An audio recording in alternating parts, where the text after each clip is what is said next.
Like, they get off of that. Well, us is up in the air every day, but for the most part, you gotta make room for another photographer. I am. Hey ladies, everybody lean forward just a little. Do the little domino. What time? Faustina, Catherine, everybody just a little lean. Wait, behind you, Sonia. Catherine. Everybody, here we go. Ready? Right here. Gotcha.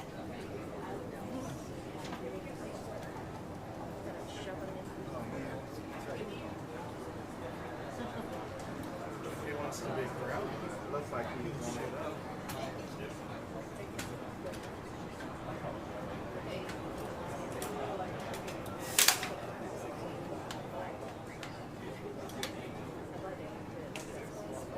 Yeah.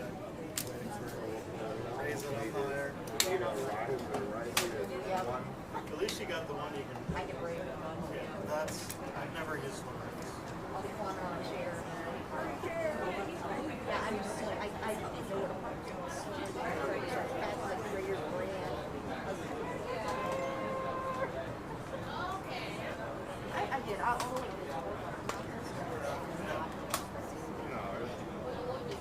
I think that Well, we were in Kilkenny. where are you? Yeah. Hey, Mark. And then they were like, How are you? you still got a view there, am I in your way? I can't get to you, so we can't chat. I'm in UX.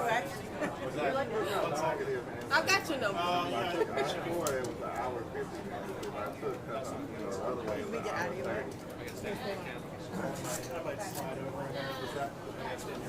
No, you're good. I'm just sliding so he has some room. I'll be fine when I zoom in. No, you're okay for now.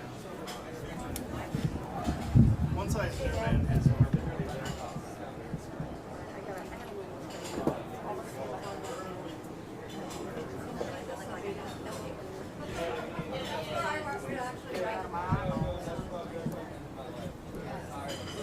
Yeah, that's why I was hoping. Hopefully this time that it gets brighter.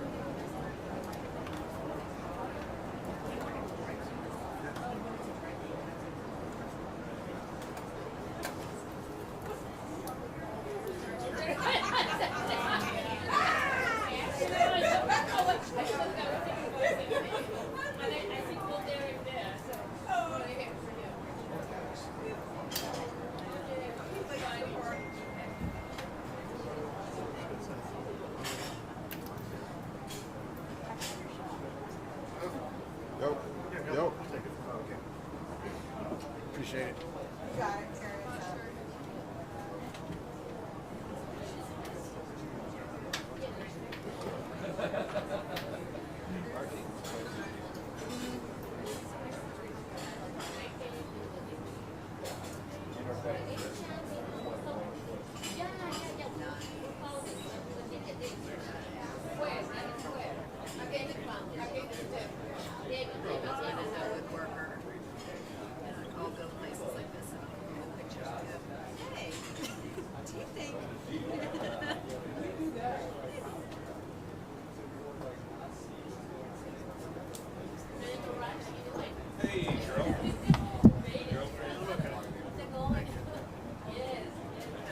Hi.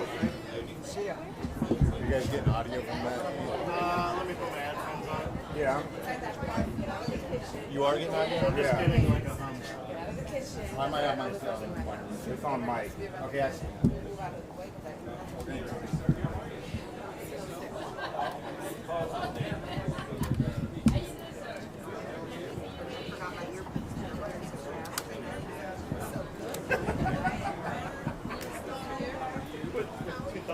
Yeah.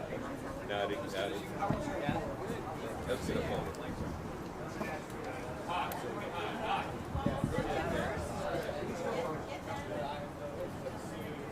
So excited.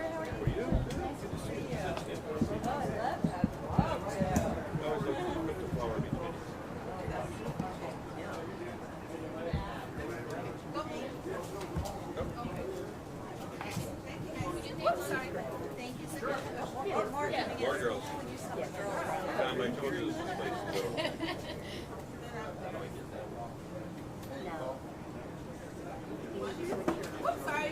Down there, we did over there. Maybe I need to switch. I don't know. I love the hand. That was pretty good. Yeah. I was like, oh, put my hand when I went in. I don't know. Can we go out of the way? Girl. I can text it to you. Are you gonna stay? No. I want to take a picture with them and then I'll so the men can take the picture. Okay.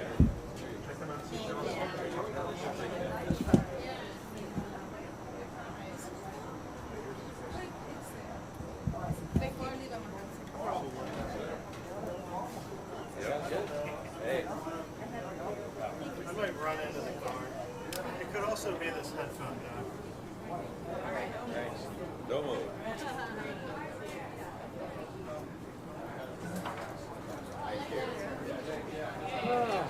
Here we go. Next week will be Saturday morning. Mic check 1 2 3 4 5 6 7 8 9 10 1 2 3 4 5 6 7 8. Mic check 1 2 3 4 5 6 7 8 9 10. Good. 1 2 3 4 5. He's still working. See, look. Oh. Yeah. He's giving you a mic check.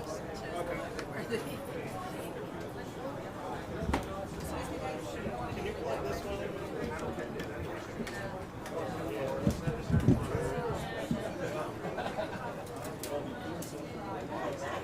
Hey, Lindsay. Thank you. Oh, that's way better. From that place I gave him. I had like 50 more in the car. Good. I think he's Got it. I got it. You One got more it? time, Okay. one more time. Everyone good? Sounds good to me. All right. Time to retire this cable.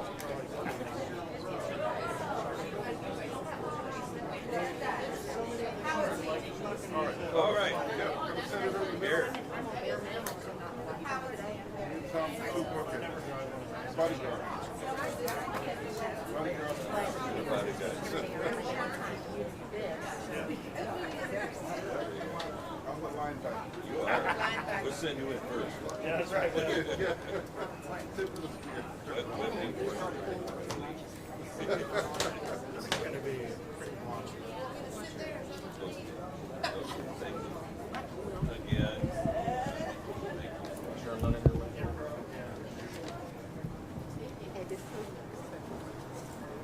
Yeah.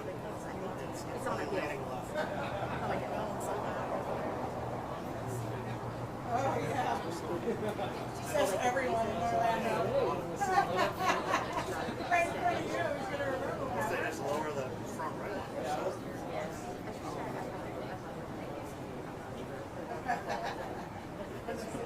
I watched too much Shark Tank. Oh, yeah. I actually ate there Friday. Yeah.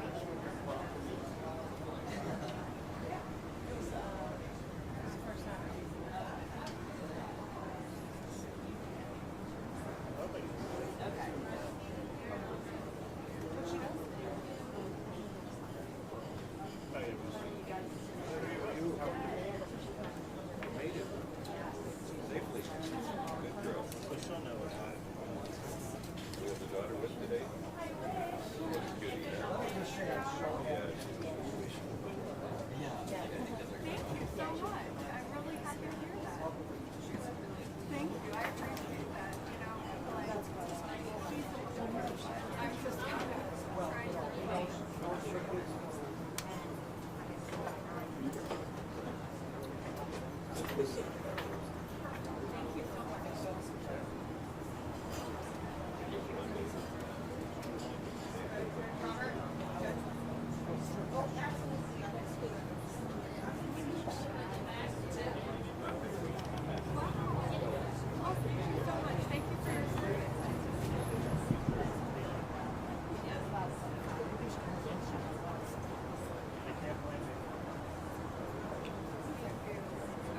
Yeah.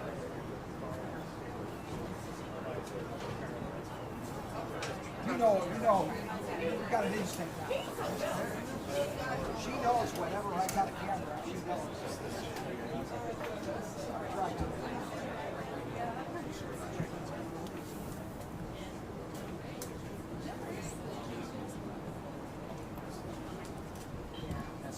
Crest. Is that who it is? Just hired. Oh. And she's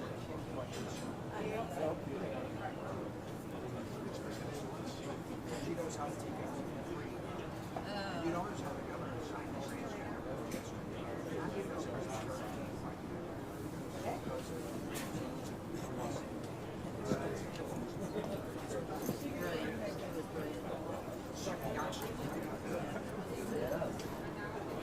he's learned a lot of things.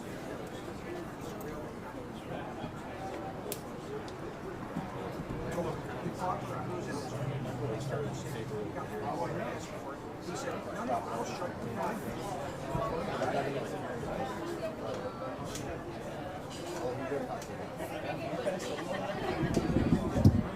I know, exactly. And the point is, he's not going to hold Democrats.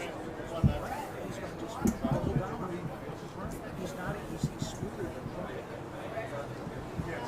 I'm beginning to think this great picture of Mar-a-Lago. He's leaning over like Corleone. You know, we're starting to think that Trump is going to just hold his cards and just hold DeSantis cards. Because he's going to do it, get Congress set up. Webster.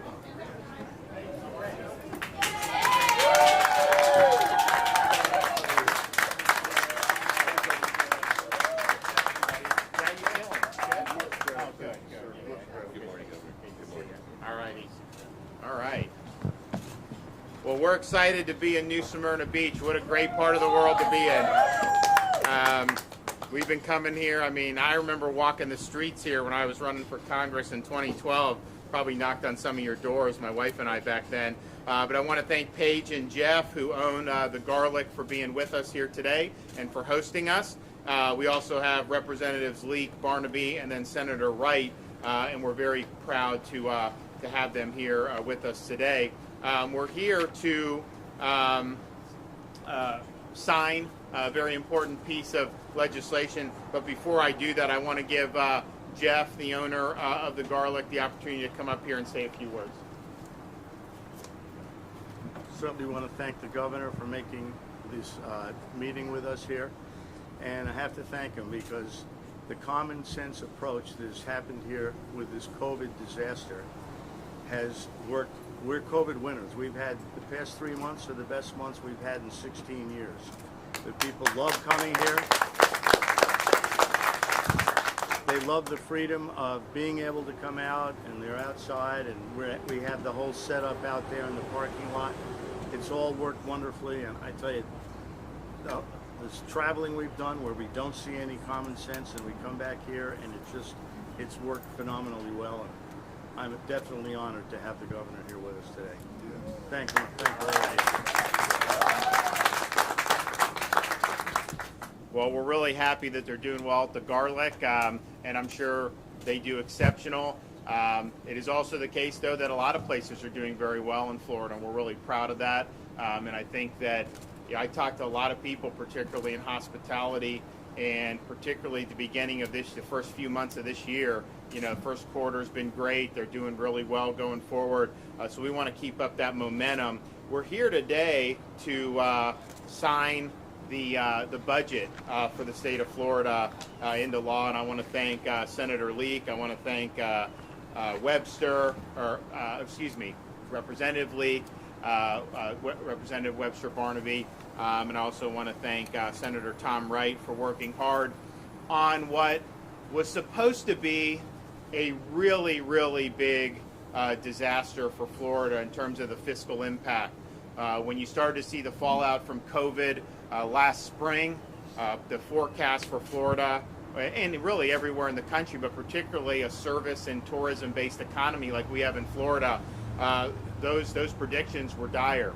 Well, I'm happy to report today that once I sign this budget, we will be signing a budget that responsibly supports our men and women in law enforcement, our K through 12 education students and teachers, conserves and protects our great environmental and natural resources throughout the state of Florida, but does so in a way that has the lowest per capita tax burden of any state in the country, and that has what will probably be $10 billion in reserve, which will be about 10% of the overall budget. And so you would have said that a year ago, no one would have believed that that would have been possible, and yet here we are. And part of the reason we were here is because we've had good stewards in the legislature who are who spend conservatively and responsibly, but also the fact that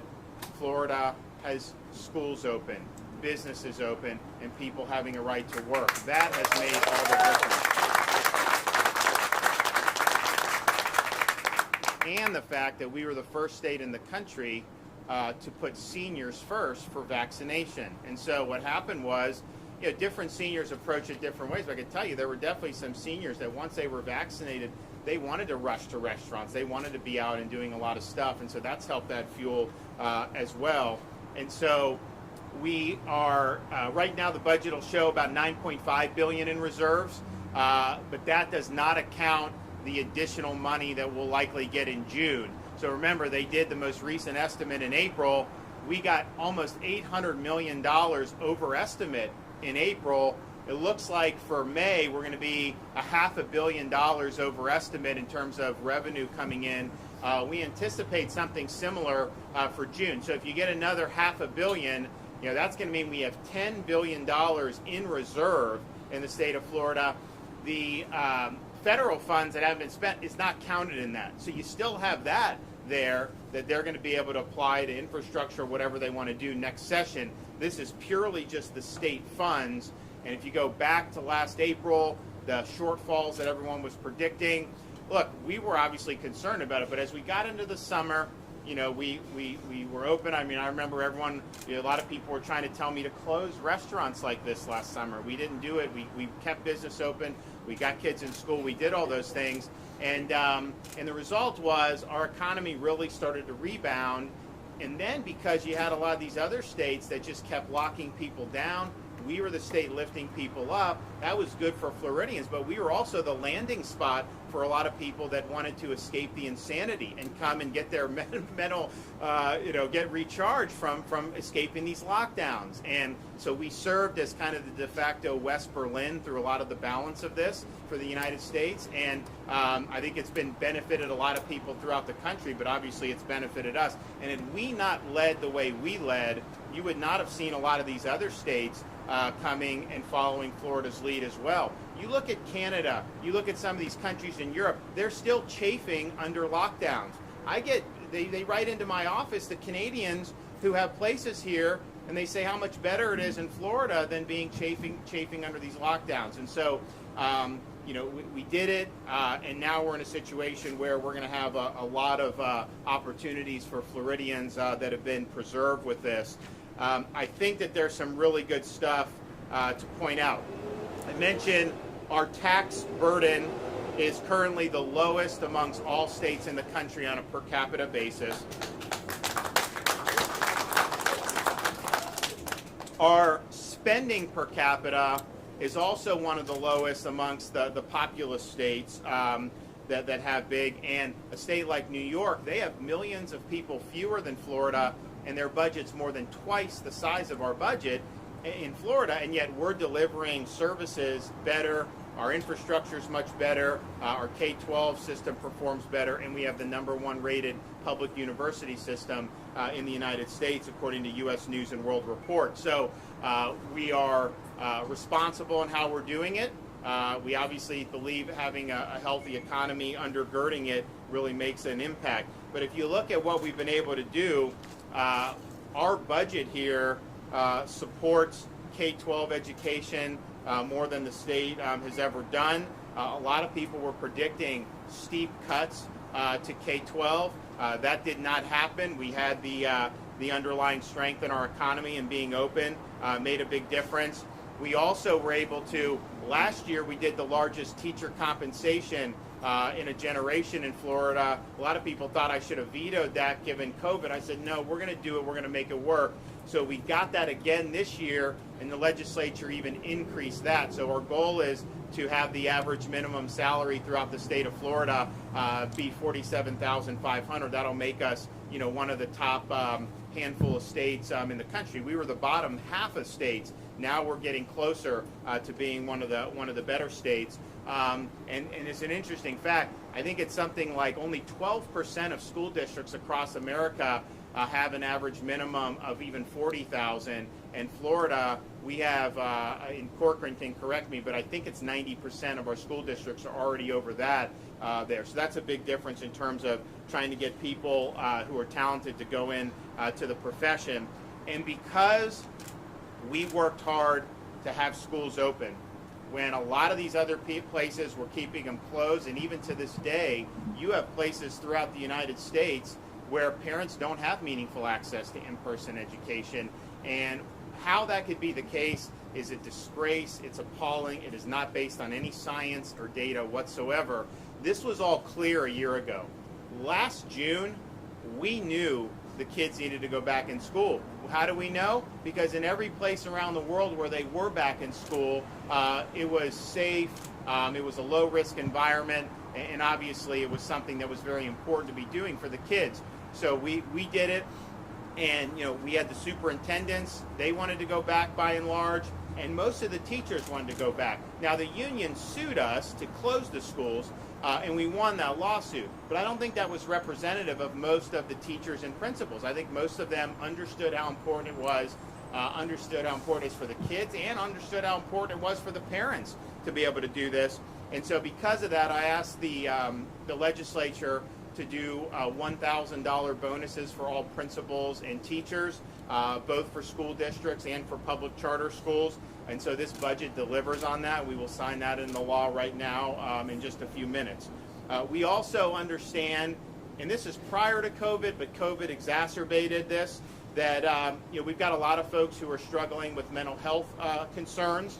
My wife, the First Lady, has done a lot to bring awareness and for advocating for folks, particularly school-age children who may be struggling along these lines, and try to make sure that the money that's out there is actually going to the right places. So in this budget, we have $120 million for in-school mental health initiatives, so that's a $20 million increase over last year. We also have $5.5 million specifically for youth mental health awareness and assistance training to continue our work to address mental health in Florida schools. First Lady's been instrumental in that as well. But we understand that the schools are one part. It's obviously bigger than just that. So we have $137.6 million in funding dedicated to community-based services for adults and children with mental wellness needs. Altogether, if you look across every agency, the budget that we'll sign today dedicates over $2.5 billion to mental health and substance abuse prevention, and takes important steps in addressing the very real and very personal needs of Floridians. I can tell you this, whatever mental health issues developed in Florida as a result of COVID, they would be exponentially worse had we been locked down for a year.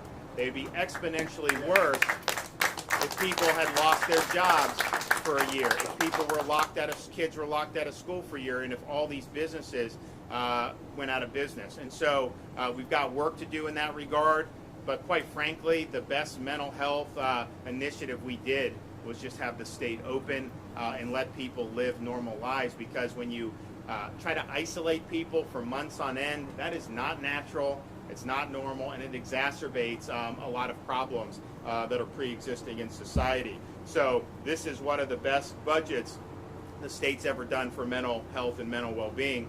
It's also one of the best budgets we've ever done for protecting Florida's water resources and natural environment. This is a central issue for our state. It was one of the major issues that I promised I would tackle when I became governor. We said we were going to go and do $2.5 billion in Everglades restoration and water quality over 4 years. And that was $1 billion more than had been done over the previous 4. Today, we're ahead of schedule on that. We're going to have well over $625 million for Everglades restoration and the protection of water resources. And so this is really significant, especially especially when you think about where people were assuming we would been a year ago. A lot of people thought that this would we would lose our momentum with all that we've been able to achieve for Florida's environment, and in fact, we've been able. They actually did more than I even asked for in my budget on this, and so I think it's impressive to see how everybody's come together in Tallahassee to support our important natural resources. You know, we also have other things just beyond some of the infrastructure projects. There's $302 million for targeted water quality improvements to achieve meaningful and measurable nutrient reductions in water bodies across the state, as well as to further implement the recommendations of our Blue-Green Algae Task Force. We also have a landmark program about promoting coastal resiliency, promoting resiliency against flooding and other environmental hazards that a flood-prone and storm-prone state like Florida has to deal with. And so we established the Resilient Florida program at my request. I signed that into law a couple weeks ago. That program has initial seed money of $500 million that will be in there, and then we now have a stream of money recurring over $100 million every year for resilience efforts. And so you have certain areas in Florida, you know, prone to having severe flooding. There's things in infrastructure you can do to mitigate that. And I think that this is something that is a long-term commitment from our state, and we're happy that we were able to get it done. We also understand that one of the jewels of our state is that we have 1,300 miles of coastline. That's one of the reasons why people want to come to Florida. That's why a lot of people want to live in Florida. This budget includes $100 million in beach renourishment funding to continue addressing Florida's critically eroded shorelines.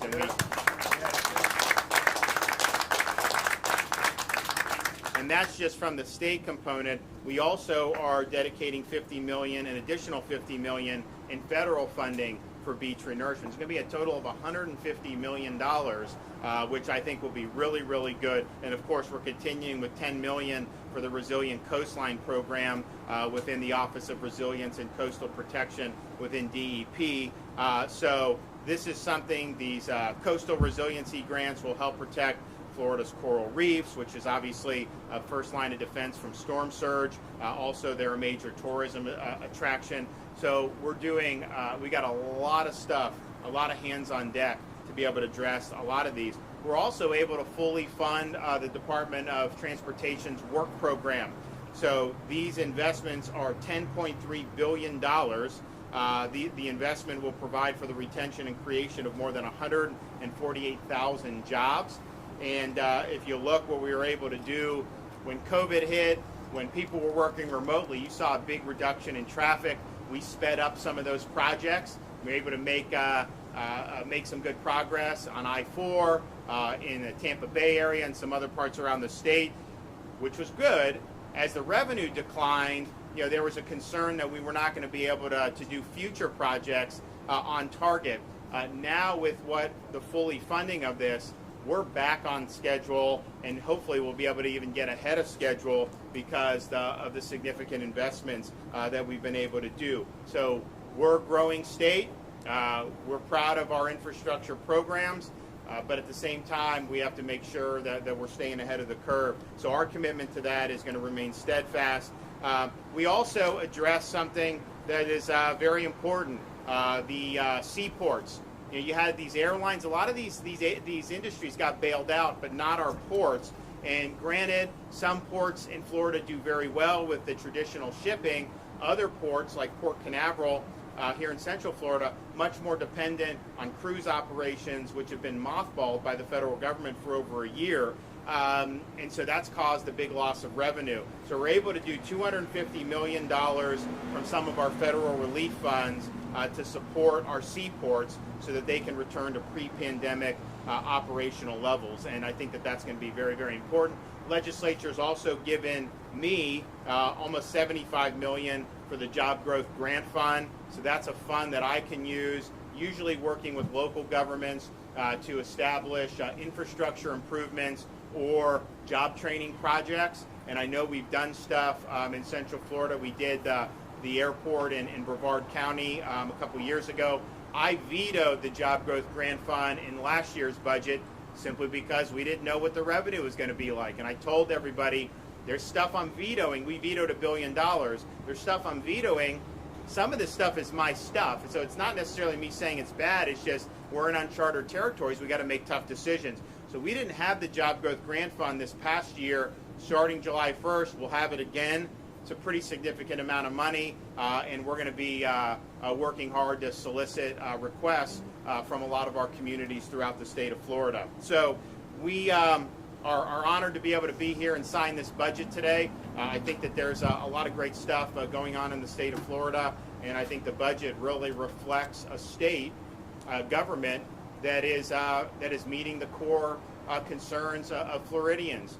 I didn't even mention we did $1,000 bonuses for all law enforcement and first responder. That's in this budget.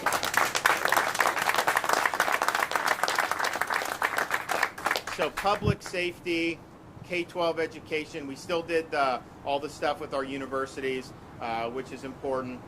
We did the environment, natural resources, very, very important. And so infrastructure, roads, bridges, kind of the core stuff.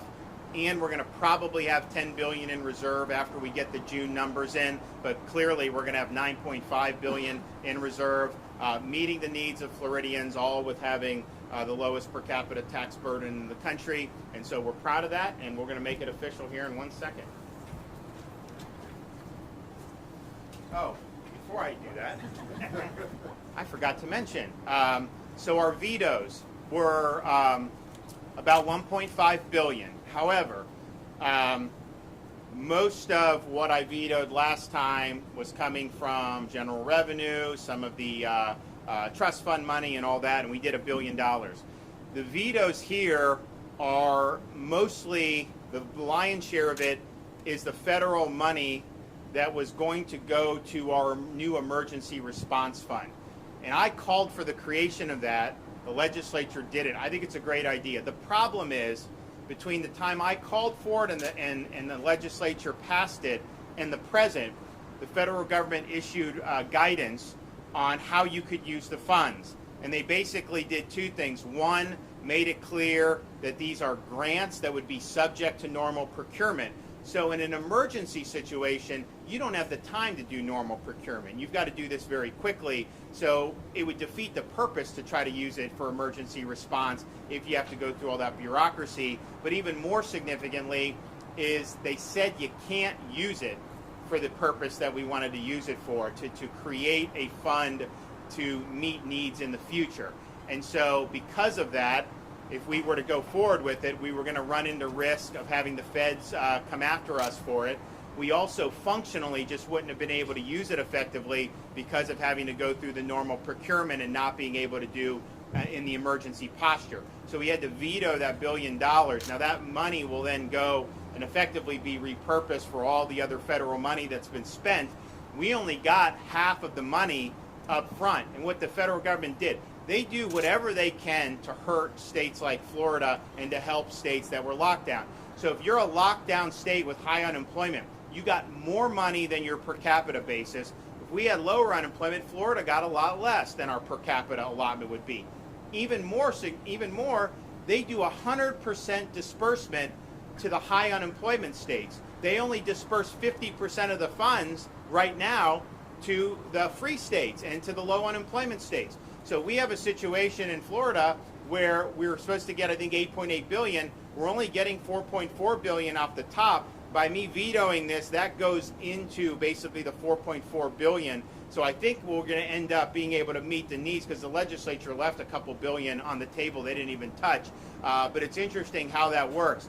So the federal funds, when we vetoed that, we're vetoing it because the subsequent guidance that came out made it clear to us that it was untenable to use the funds in those situations. I just want to make clear, though, I do think having an emergency response fund separate from general revenue is a good idea. I think if we're able to do that, you can then meet the emergency needs. You get reimbursed back into that fund from FEMA. You don't have to worry about the general revenue balance at that point. So we're going to work with the legislature, maybe see what we can do in this next upcoming legislative session. But for now, we're just not on solid footing, unfortunately, and we didn't really, the statute, it's not clear that this is a problem with that, but it's kind of the subsequent administrative guidance and what they would choose to fight over. So that's just that. But that's why, we have the 1.5 billion. The 1 billion is that emergency fund we tried to create, and it's just not allowable under the law. All right. Today is the 2nd, right? Yes. All right. You guys are going to get one of these pens, so be ready.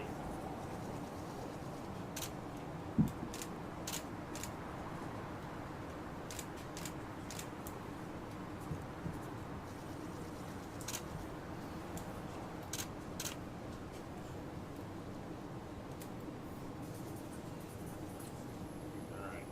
Man, you're racking up these things. Thank you, sir. Thank you, sir. You're passing those out. Thank you very much. All right. Budget. Got it done.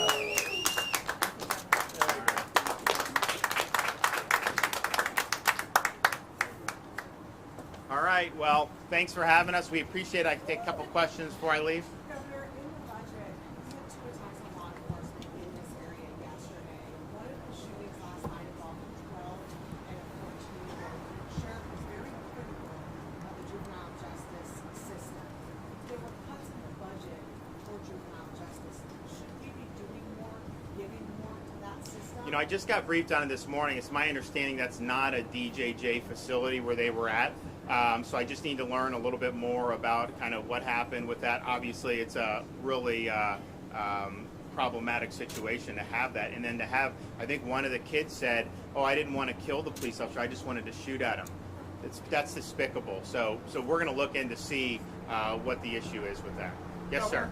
With Nikki Fried now getting into the race to oppose you, do you expect any kind of escalation in the cultural wars that have been so keen to... Look, I think, here's what I'd say. Nikki Fried has done nothing in office. She does nothing. All she does is emote on social media, virtue signal to small dollar donors in California and New York. She put her face, spent millions of dollars to put her face on every gas pump across this state purely to boost her own image at your expense as a taxpayer. She's a lockdown lobbyist. She would have had our kids locked out of school the whole year. She would have had this business shuttered for the whole year. They would be out of business if Fried were governor. So she's opposed us at every turn. All the good stuff we've been able to accomplish for Florida, she opposes it. And I've done more, I think, in my first week as governor than she's done in her entire time as agriculture commissioner. One more. Yes, sir. Where are we in the state of Florida right now in terms of getting jobs back to pre-pandemic levels, and anything you want to say about the path moving forward? Yeah, so I think we're better than ahead of schedule where we thought. We're not. Our unemployment rate before the pandemic was about 2.9%. So I think what you're going to see is we have more job openings than I think. You guys probably are looking for folks. I've never seen an issue wherever I go in any part of the state. As you guys know, we've got a very diverse state. If you're in Volusia County and then you go to Coral Gables or then you go to Pensacola, all these places, all very rich, very, very unique places. Every single person will come up to me who has business saying, I need people, I want to hire, we need to hire more people.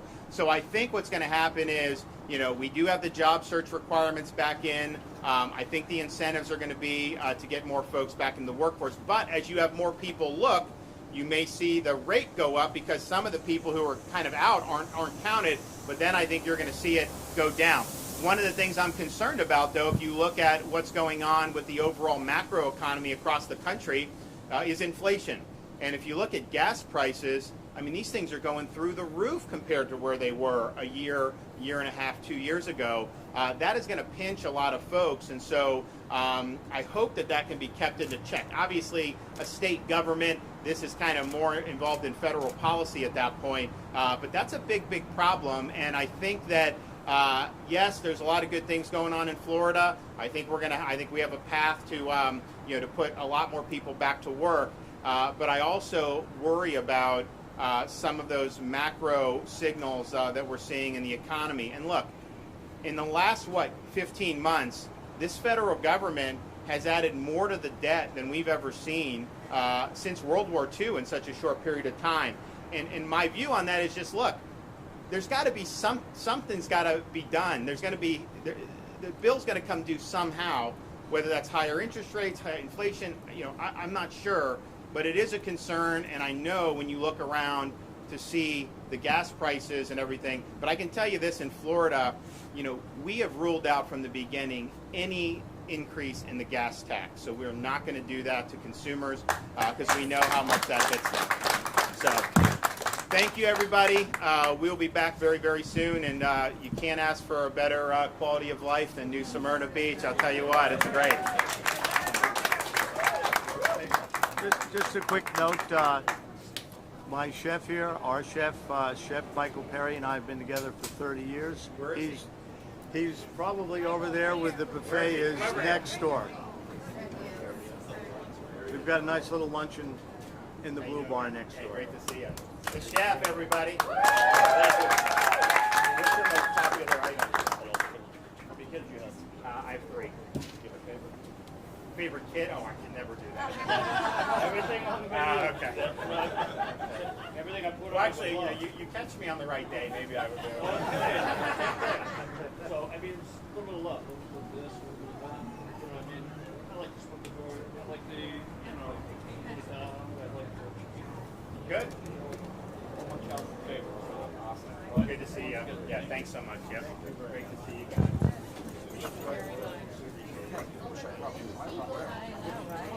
We're going to try to do that. We're going to try to do the Lincoln dinner too. So, yeah, we're going to try.